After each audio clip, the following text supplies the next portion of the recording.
Ibababa sa 3 ang patay at 8 ang sugatan sa mga insidente ng karahasan na may kinalaman sa barangay at SK elections sa Bangsamoro Autonomous Region in Muslim Mindanao. Kasama rito ang 2 nasawi matapos mauwi sa pamamaril ang away ng 2 grupo sa Maguindanao del Norte. Saksi, si Emil Sumangil. Ilang minuto bago buksan ang botohan, umalingongaw ang mga putok ng baril sa barangay Bugawa sa Dato Udin Sinsuat, Maguindanao del Norte. Humandusay ang 2 napatay na biktima sa harap ng Bugawas Elementary School. 4 na iba pang sugatan.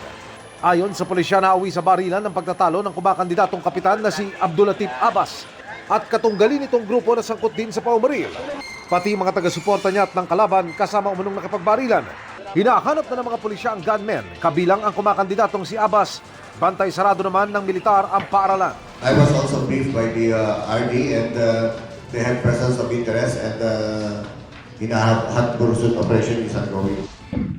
Tukoy na rin daw ng PNP ang mga nasa likod ng panununog ng mga eskwelahang gagamitin sanang polling precinct sa mga bayan ng Barira at Dato Udin Sinsubat sa Maguindanao del Norte pa rin itong Sabado. We have person of interest, but for security and not to preempt ongoing investigations, we are not going to divulge yung mga identities. Pinalitan ng mga pulis ang grupong umatras sa pagduduty bilang Special Electoral Board dahil sa takot.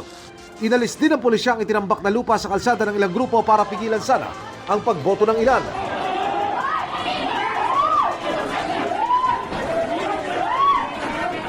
Sa bayan naman ng Nunungan sa Lanao del Norte, nauwi sa suntukan ng pagtatalo sa pagitan ng 2 individual. Sabi ng COMELEC, pati mga pulisya nasuntok. 2 pagsabog naman ang naganap sa Pikit, Cotabato bago ang barangay at SK elections. Ang 2 bala ng grenade launcher ang tumama malapit sa bayan ng isang barangay chairman. Walang nasaktan pero nagdulot ito ng takot sa mga residente. Naghigpit na ng seguridad ang pulis at militar sa lugar habang gumugulong ang investigasyon. Sugatan naman ang incumbent barangay chairman at kumakandidatong kagawad na si Ruben Elefante sa Santiago, Ilocos Sur. Pauwi na ang biktima kasama ang kanyang anak nang harangin at pagbabarilin ng hindi pa nakikilalang salarin. Inobserbahan siya sa ospital, nagpapatuloy ang investigasyon.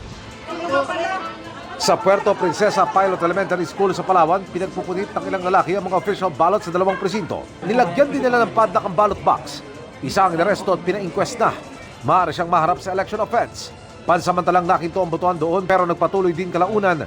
Para sa GMA Integrated News, Emil Sumangil ang inyong saksi. Mga kaibigan, samahan niyo kaming saksiyan ng mga balita. Mag-subscribe sa GMA Integrated News sa YouTube.